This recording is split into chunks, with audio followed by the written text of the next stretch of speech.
My stepsister framed me for causing her allergic reaction, so my 3 brothers locked me in a cramped, airless cellar and chained the door shut. I weakly pounded on the cellar door, begging my brothers to let me out. James, my oldest brother and a business tycoon, coldly scolded me before leaving.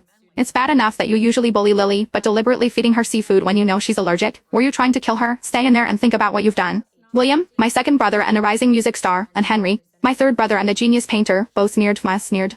Someone as vicious as you is still making excuses and playing the victim? You can just stay in there and suffer the consequences. With that, they carried my trembling stepsister Lily in their arms and rushed her to the hospital. As the oxygen slowly ran out, each breath became more labored until I finally died in that cellar.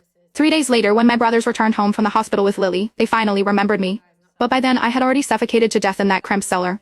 I died from lack of oxygen in that cellar. When I regained consciousness, I found my spirit hovering next to my 3 brothers. They had just returned to their mansion. James and William more gently helping Lily, speaking to her kindly. Thank goodness we got you to the hospital in time. You're recovering so quickly. Henry fussed over her with obvious concern. The doctor said your body is still weak and needs proper nourishment. He then eagerly served Lily a large piece of meat.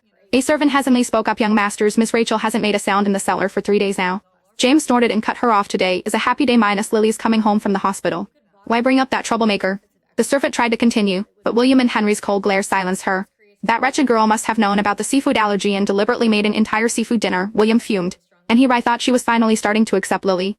Turns out it was all premeditated, Henry added angrily. Lily put on a frightened expression and timidly said, Fake sister is being punished because of me. She's been alone in that cellar for so many days. What if she's angry when she comes out? James' expression hardened. Don't worry, Lily. We've been too lenient with her before. She's never faced real consequences. After this lesson, she won't dare bully you again.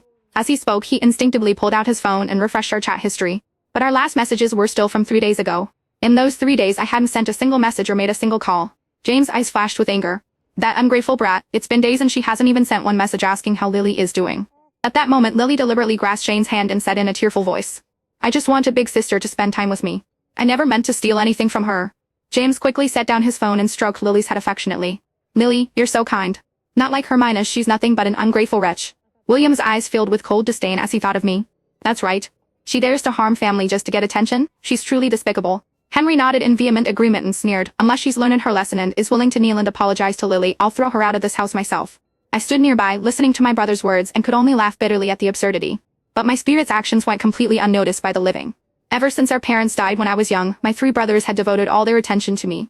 One day, I said I wanted a playmate my own age, so my brothers went to an orphanage and adopted Lily as my stepsister.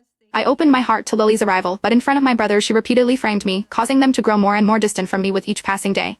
Including this time minus my 3 brothers locked me in that tiny cellar without a second thought.